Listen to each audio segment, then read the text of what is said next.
Hello friends, good noon to all. First of all, we know the syllabus of TYBSc SEM 5 compulsory English subject. Unit 1 Stories. First one is An Astrologer's Day by R.K. Narayan. Second one is Vanishing Animals by Gerald Durrell. Third one is Education India and America by Anurag Mathur. તો જુઓ મિત્રો, unit 1માં 3 વાર્તાઓ અને 3 કાવ્યો તમારે ભણવાના થશે. Now we see poems.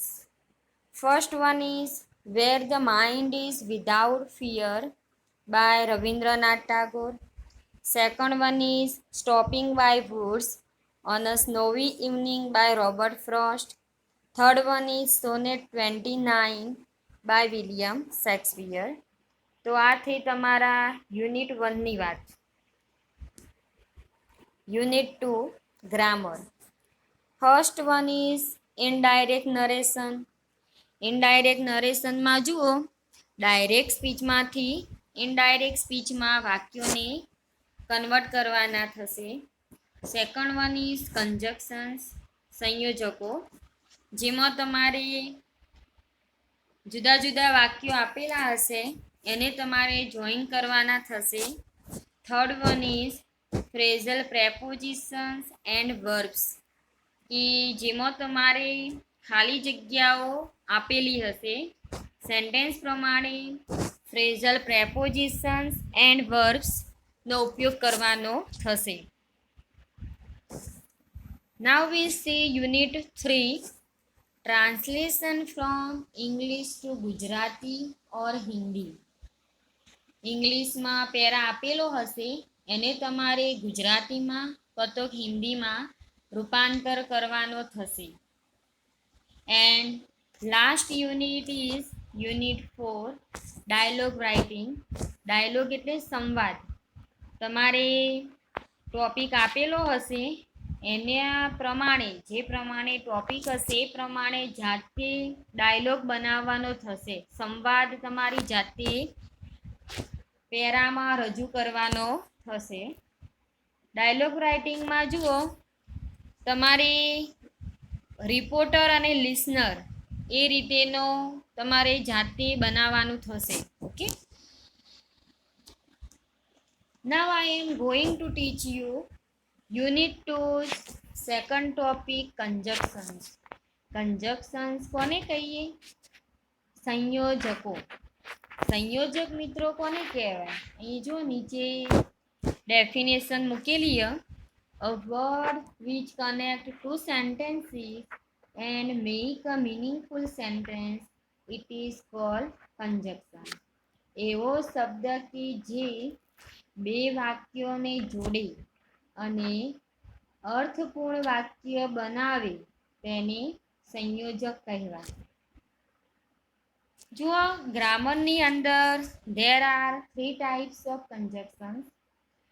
3 types પડે છે. First one is coordinating conjunctions. Second one is subordinating conjunctions and third one is correlative conjunctions. First we see coordinating conjunctions. Coordinating conjunctions કોને કહેવાય? કે બે સમાન વિધાનો કે પદોને જોડવા માટે જે શબ્દનો પ્રયોગ થાય તેને કોઓર્ડિનેટિંગ કન્જક્શન્સ કહેવાય. કોઓર્ડિનેટિંગ કન્જક્શન્સમાં 7 સંયોજકોનો સમાવેશ થાય છે. And, but, yet, nor, so, for and or. Okay, types of coordinating conjunctions. Coordinating કન્જક્શન્સના 4 પ્રકાર પડે છે. There are 4 types of coordinating conjunction. First one is copulative. Copulative એટલે એક વિધાનમાં બીજું વિધાન ઉમેરાય તેને કોપ્યુલેટિવ કન્જક્શન્સ કહેવાય. એક્ઝામ્પલ જુઓ, he is both beautiful and clever. તે સુંદર છે અને હોશિયાર છે. બંને ક્વોલિટી બતાવવી હોય ત્યારે બોથ કંજક્શન મુકાય અને જોડે તમે એન્ડનો પણ ઉપયોગ કરી શકો. બીજું જુઓ, God made the country and main made the town. તો પહેલું વાક્ય જુઓ કઈ બન્યું, ગોડ મેડ ધ કન્ટ્રી, અને એની નેક્સ્ટમાં બીજું જુઓ, મેન મેડ ધ ટાઉન. એ બંનેની વચ્ચે કયું કંજ મૂકવામાં આવ્યું, એન્ડ. તો અહીંયા એ રીતે કોપ્યુલેટિવ બનશે, એક વાક્યમાં બીજું વાક્ય ઉમેરાય એના માટે. Second one is adversative. Adversative એટલે વિરોધ. બે વિધાનો વચ્ચે વિરોધાભાસ બતાવવા એડવર્જેટિવ કંજક્શન મુકાય. એક્ઝામ્પલ જુઓ, he is slow but sure. She is poor but she is honest. અહીંયા જુઓ સ્લો અને શ્યોર એ બંને વચ્ચે બટ મુકાયું. સેકન્ડ વનમાં જુઓ, સી ઇઝ પુઅર તેણીની ગરીબ છે, પણ સી ઇઝ ઓનેસ્ટ તેણીની પ્રામાણિક છે. તો એક બાજુ ગરીબ હોવું અને બીજી બાજુ પ્રામાણિક, એ બંનેની વચ્ચે વિરોધ બતાવવા માટે બટ સંયોજક મુકાયું. Third one is alternative. Alternative કોને કહેવાય કે બે વિકલ્પોમાંથી એકની પસંદગી કરવાની હોય ત્યારે. ઇંગ્લિશમાં તમારે કહેવું હોય તો કઈ રીતે કહો તમે, to choice between two alternatives. બે વિકલ્પોમાંથી એકની પસંદગી. એના એક્ઝામ્પલ જુઓ, either you pay the fine or go to jail. કો તો દંડ ભરો અથવા તો જેલમાં જાઓ, એ ઓપ્શન આપેલા. ઓકે, સેકન્ડમાં either I or she is responsible for it. કો તો હું અથવા તો તેણીની જવાબદાર છે. Sit here or go home. અહીંયા બેસો અથવા તો ઘેર જાઓ. Either Sohan or Mohan right this. કો તો સોહન સોહન લખે છે અથવા તો મોહન લખશે. ઓકે, તો બેમાંથી એકને તમારે ચોઈસ કરવાનું થાય ત્યારે તમે આઈધર ઓર અધરવાઇઝ નાઈધર નોરનો ઉપયોગ કરી શકો. Fourth one is illative. Illative કોને કહેવાય કે જેના દ્વારા અનુમાન રજૂ થાય. અનુમાનને ઇંગ્લિશમાં બોલવું હોય તો ઇન્ફેડ, INFERRED. ઇન્ફેડ એટલે અનુમાન. તો એના માટે બે મેઇન શબ્દનો ઉપયોગ થાય છે અનુમાન રજૂ કરવા, ફોર અને સો. હવે એના એક્ઝામ્પલ જોઈએ. Somebody came for I knock at the door. કોઈ એમ કે આવેલું હતું એટલા માટે મેં દરવાજો ખખડાવ્યો. સેકન્ડમાં જુઓ, all precautions must have been નેગ્લેક્ટેડ for the plague spread rapidly. તો ઓલ પ્રિકોશન્સ એટલે કે બધા જ પહેલેથી જે પ્રિકોશન્સ પ્રયત્નો કર્યા હોય એ બધા જ પ્રયત્નો નેગ્લેક્ટેડ થઈ ગયા. કોના માટે કર્યા હતા, for the plague spread rapidly. Plague disease ઝડપથી ફેલાયેલો હતો તેના કંટ્રોલ માટેના જે પ્રિકોશન્સ હતા એ નેગ્લેક્ટેડ થઈ ગયા હતા. તો ફોર અહીંયા અનુમાન રજૂ કરવા માટે વપરાયું. હવે જોઈએ એક્ઝામ્પલ્સ ઓફ કોઓર્ડિનેટિવ કંજક્શન્સ. શરૂઆતમાં જે 7 શબ્દો એડ કરવામાં આવેલા હતા એ હવે 7 સંયોજકોને આપણે વન બાય વન જોઈશું. First one is and. એન્ડને ગુજરાતીમાં શું કહીએ, અને. To connect things that are join together. કે બે વસ્તુઓને તમારે ભેગી કરીને રજૂ કરવી હોય, બે વસ્તુઓ હોય અથવા તો કોઈ વ્યક્તિની વાત કરતા હો તમે, તો એક વિધાનમાં બીજા વિધાનનો તમારે ઉમેરો કરવો હોય, એડ કરવું હોય ત્યારે એન્ડ કંજક્શન મુકાય. જોઈએ એના example. Smita and Gita are good teachers. Smita અને ગીતા સારા એવા શિક્ષકો છે. ઓકે. સેકન્ડ વનમાં Sohan and Mohan are good cricketers. Sohan અને મોહન સારા ક્રિકેટરો છે. થર્ડમાં જુઓ, the children are playing in the garden with toys and pet animals. જુઓ મિત્રો, આ ત્રણ એક્ઝામ્પલ્સમાં જોઈએ. સ્મિતા અને ગીતા એ બંનેનો એક જ પ્રોફેશન ટીચર, તો એના ઇન્ડિકેટ માટે એન્ડ મુકાયું. સેકન્ડમાં પણ જુઓ, ક્રિકેટર પ્રોફેશન બતાવવામાં આવ્યું. બંને વ્યક્તિઓ જુદી પણ એક જ પ્રોફેશન ધરાવતા હોય તો તમે એન્ડ કન્જક્શન મૂકી શકો. થર્ડમાં જુઓ, નાના છોકરાઓ એમ કે બગીચામાં રમકડા રમી રહ્યા છે અને સાથે બીજી કઈ વસ્તુ કોની જોડે રમી રહ્યા? પેટ એનિમલ્સ. તો એના માટે પણ એન્ડ કન્જક્શન મુકાય. બટ જોઈએ, two connect things that R different or separated two express contrast. તો બટનો ઉપયોગ ક્યારે કરો તમે? કે કોઈ જુદી જુદી વસ્તુ હોય, બરાબર, વિખરાયેલું હોય, સેપરેટેડ એટલે છૂટું પડી ગયેલું હોય અને એને તમારે કનેક્ટ કરવું હોય તો તમે બટ કન્જક્શન મૂકી શકો. અને બીજું વિરોધ બતાવવા માટે જુઓ, I want coffee but not tea. હું કોફી ઈચ્છું છું પણ ચા નહીં. મને કોફી જોઈએ એમ કે ચા નહીં. બીજું જુઓ, she is slow but sure. તે એની ધીમી છે પણ શ્યોર એટલે એ વિશ્વાસ, એને જે તે કામ કરતી હશે એમાં એને પૂરો વિશ્વાસ હતો, એના માટે બટ અહીંયા વિરોધ માટે વપરાયું. He ran fast but he missed the train. તે ઝડપથી દોડ્યો હતો પણ ટ્રેનને ચૂકી ગયો હતો. તો અહીંયા વિરોધ માટે બટ મુકાયું. બીજા એક્ઝામ્પલ જુઓ, Seema is beautiful but not intelligent. Seema આમ તો સુંદર છે પણ ઇન્ટેલિજન્ટ નથી, હોશિયાર નથી. Some kids were afraid to dive into the pool but I wasn't afraid. અમુક છોકરાઓ એમ કે પુલમાં કૂદકો મારતા એમને ડર લાગતો હતો પણ મને નહોતો લાગતો. બરાબર.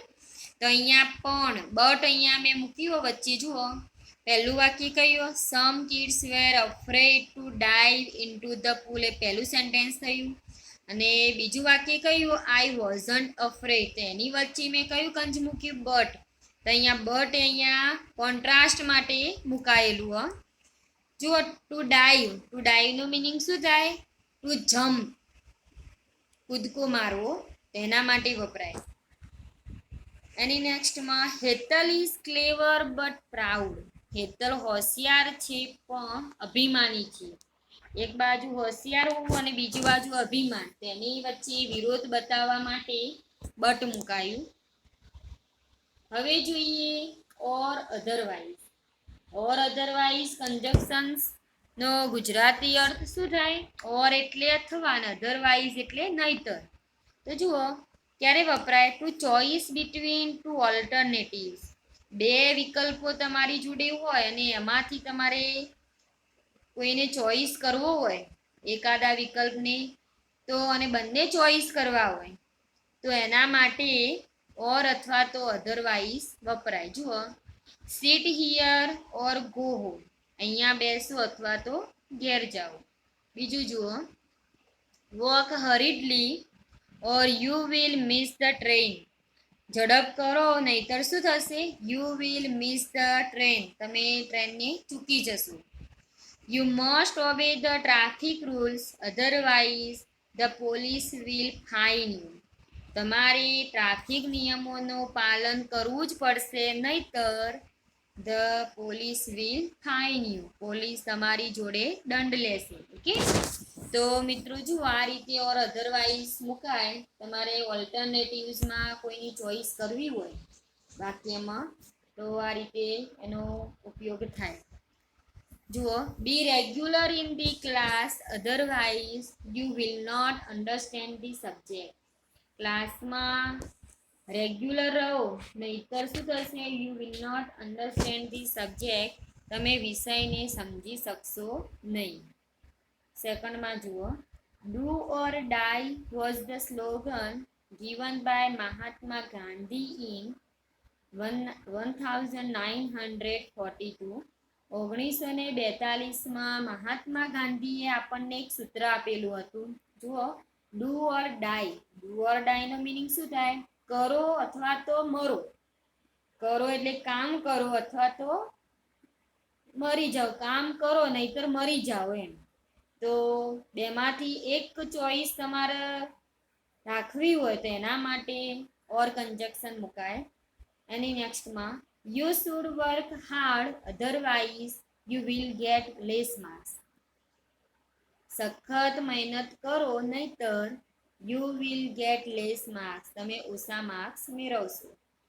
લાસ્ટમાં જુઓ, make your payment early otherwise you won't be allowed. Regular payment કરો તમારું, નહીતર શું થશે? You won't be allowed. તમને પરમિશન આપવા દેવામાં આવશે નહીં. એની નેક્સ્ટમાં Mayuri or her mother will go to the market. Mayuri અથવા તો એની મમ્મી માર્કેટમાં જશે. જો મિત્રો, અહીંયા મેં સોનો ઉપયોગ કર્યો તો સો અહીંયા વિરોધ માટે વપરાયું. It grew dark so we stopped a journey.